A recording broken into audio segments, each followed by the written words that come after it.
Hi and welcome back. So in this video I want to do a review of aluminium driveway gates that we've installed in the garden. We had a wall built to replace fence that we had before. This isn't a driveway that's going to be used regularly, so it's really just access to the back garden, so we haven't bothered fitting automation or any of that sort of stuff to these. It'll just be used for occasionally getting things in and out of the garden. We've got plenty of parking at the front of the house. If you've seen my other videos, that we've got a fairly contemporary design on the house with lots of anthracite coloured windows and aluminium front door and sectional garage door and that sort of thing, so we wanted to sort of continue that design theme and looked at various options for gates, considered wood and other materials, and I saw quite a few places online selling these aluminium garden gates. And one of the challenges that I found was it was very difficult to actually go and see them anywhere, and it was fairly obvious they were all probably made out in China, shipped across in standard sizes and available for a number of different online sales portals. But as I say, we couldn't go and see any. So looking around, I found a company that did have a small set of gates that you could go and look at for the construction of them, which was Longman Aluminium Gates, based in Surrey. They ship direct from the manufacturer, so it doesn't matter where you are in the UK.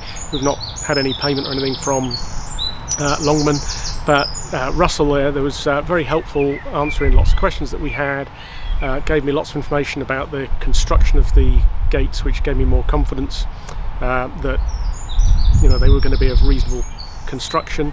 And then relatively inexpensive. Our opening here is about 3.5 metres, and I think it was about £1,800 or something for the gates. They're made of extruded aluminium.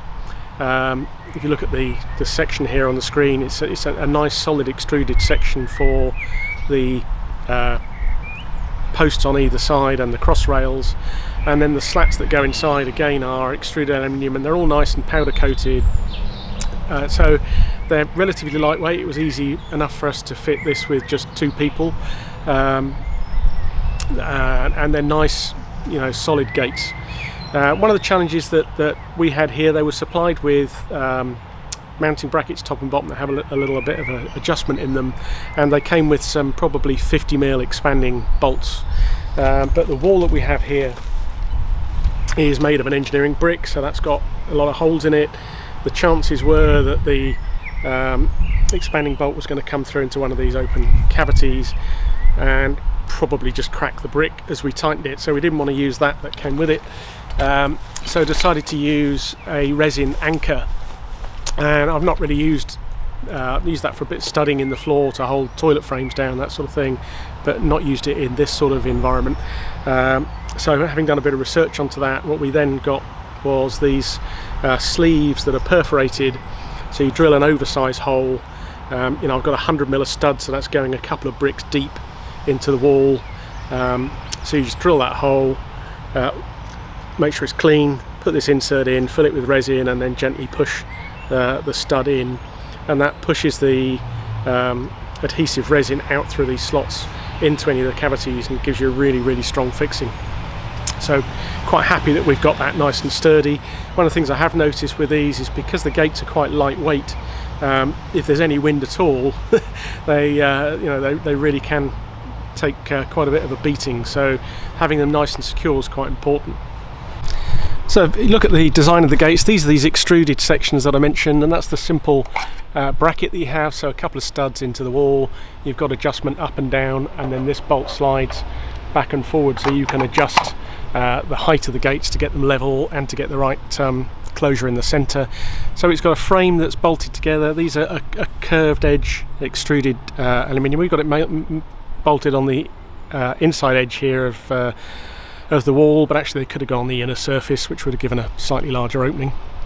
So strong horizontal and vertical extrusions, and then these panels that again are extruded, and as you probably saw in the picture earlier, there's a reinforcing section inside. You can have a choice of 1 or 2 handles. We only decided on having the one.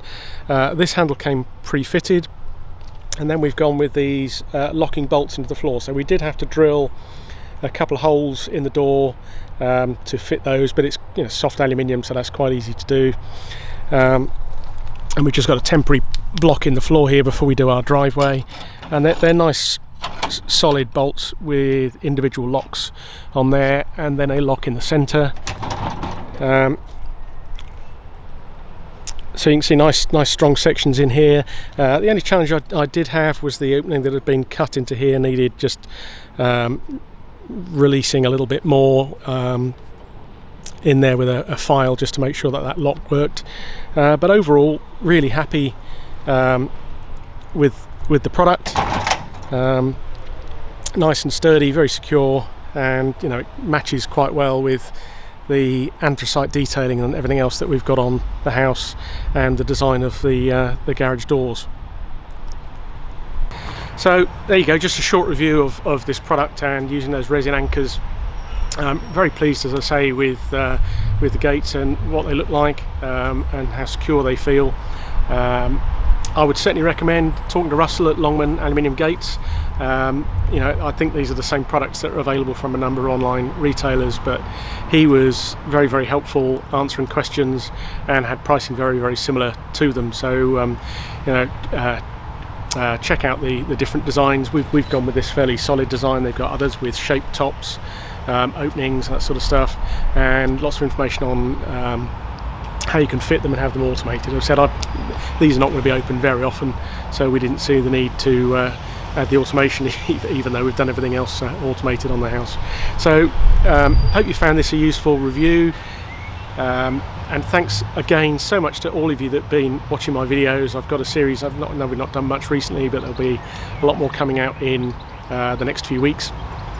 We've been busy finishing off bathrooms and other things in the house recently, so I haven't had time to do that. We're at something like 1,300 subscribers now, and have interactions with lots of you, particularly on the home automation front, that are considering some of the technologies that we've used and asking for our input on the decisions that you're trying to make. So thanks again for all of your interactions and feedback.